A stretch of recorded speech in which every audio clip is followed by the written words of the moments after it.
तो इस चैप्टर की शुरुआत वही से होती है जहाँ से पिछला वाला चैप्टर खत्म हुआ था। जो हेमली बोलता वो मेन कैरेक्टर वो साथ में जो फ्री कैरन है उसको खाने लगता है। मेन कैरेक्टर बोलता है कि भाई गयो अब तो ना बचने वालों में।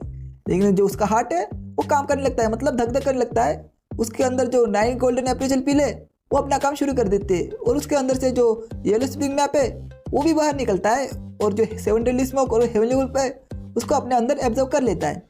जो फेरी क्रेन होती है वो बोलती है कि अबे यहाँ पे चल क्या रहा है, हम तो अभी मरने वाले थे ना। और जो 7 डेडली स्मोक और हेवनली वुल्फ थे वो अचानक गायब का हो चुके हैं। मैं कह रहा था कि शायद से हम लकी हो सकते हैं। जिस बंदे ने हमारे ऊपर जो 7 डेडली स्मोक और जो हेवनली वुल्फ छोड़ा था उसको डर लग गया होगा, क्योंकि वो फेदर वाटर माउंटेन के एरिया में आ चुका है।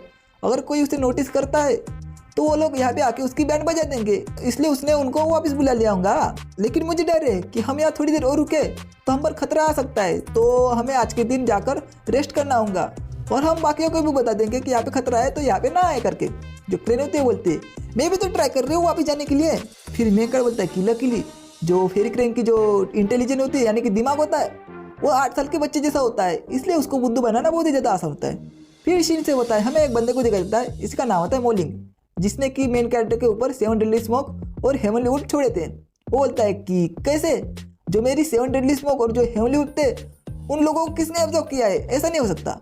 पीछे से एक बंदा आता है और बोलता है ये तो 7 डेडली गार्ड है, ये तो बहुत ही अच्छा ट्रेजर है, इससे तुम फैंकिंग की पर्पल लाइटनिंग इन थंडरब्लेड को रेजिस्ट कर सकते हो यानी कि रोक सकते हो। और उस ट्रेजर को हाथ लगाने लगता है, लेकिन जो मोलिंग होता है उस ट्रेजर को पीछे खींच लेता है और बोलता है कि क्या तुम श्योर हो कि फैंकिंग के पास ही येलो स्प्रिंग मैप और 9 गोल्डन एप्पल पिल है, नहीं तो उसके साथ मैं लपड़ा करूंगा तो मेरा ही घाटा होगा, मेरा ही नुकसान होगा, तुम सच सच बताओ। और फेदर सिक की जो 2 डिसेबल है उसके साथ नहीं बनना तो मेरे बाएं हाथ का खेल है, मुझे सिर्फ जो इमॉर्टल और जो डीमंस है उनके बीच वॉर चालू कर देनी होंगी। फिर अगला बंदा बोलता है कि इस बंदे का नाम नहीं पता, शायद से वही बंदा होता है जो कि मेन कैरेक्टर जब इस सेक में आ रहा था तो उसके साथ उसके बंदे ने पंगा ले लिया था और फैंकिंग ने इसके बंदे को सबक सिखाया था। शायद से ये फैंकिंग को ज़्यादा मतलब पसंद नहीं करता। वो बोलता है कि मुझे लगता है कि तुम फैंकिंग से डर रहे हो क्योंकि तुमने अब तक अवतार के सीक्रेट रिलम में कदम ही नहीं रखा है, यानी कि तुम उस लेवल तक पहुंचे ही नहीं हो। तो ये तो नेचुरल है कि तुम फैंकिंग से डर रहे हो, नहीं तो तुम अपने साथ जो 7 डेडली गार्ड है उसका इस्तेमाल करके 7 डेडली स्मोक और हेवनली वुल्फ क्यों बनाते और अपने आप को ग्राउंड में मतलब जमीन में इनविजिबल क्यों करते शॉर्ट और भाले से। फिर जो मॉलिंग होता है वो बोलता है कि जिन सेंताई इस टाइम तुमने ही मुझे यहाँ पे बुलाया है तो तुम इस तरह की बातें मुझसे कैसे कर सकते हो। पता है कि यहाँ पे कोई भी अवतार सीक्रेट रिलम का बंदा है जब तक कि वो सेलेस्टियल रिलम का नहीं होता तब तक मैं अपने इस 7 डेडली गार्ड से उसके इक्वल रहूंगा।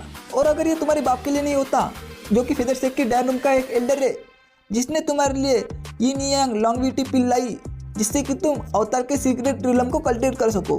फिर जो वो बंदा होता है वो बोलता है कि लगता है कि तुम्हें बहुत ही ज़्यादा इंफॉर्मेशन पता है, क्या तुम अवतार सीक्रेट रिलम तक नहीं पहुंचना चाहते?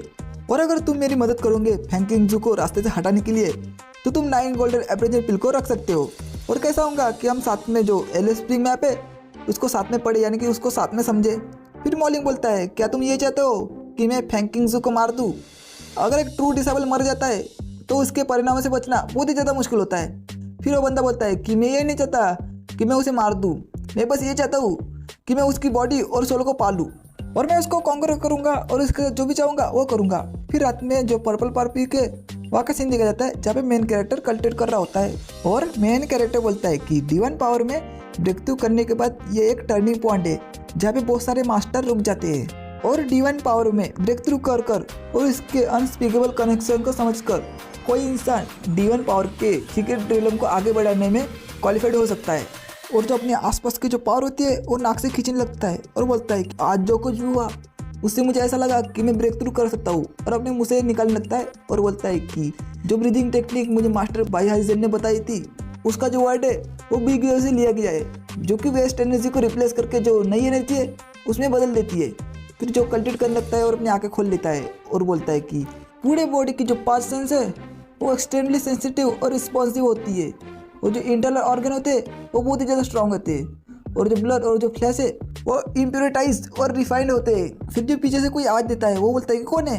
पीछे से आती है फैंकिंग सू। वो बोलती है कि तुमने ब्रीथ रिलम के 6वें लेवल पे ब्रेक थ्रू किया है, ये तो फैंग फैमिली के बच्चों में से बहुत ही ज़्यादा रेयर बात है, लेकिन जो तुम्हारा जो पोटेंशियल है वो उनसे कहीं ज़्यादा है और तुमको स्पिरिट एनिमल को पालने देना ये तो बहुत ही ज़्यादा शर्म की बात है।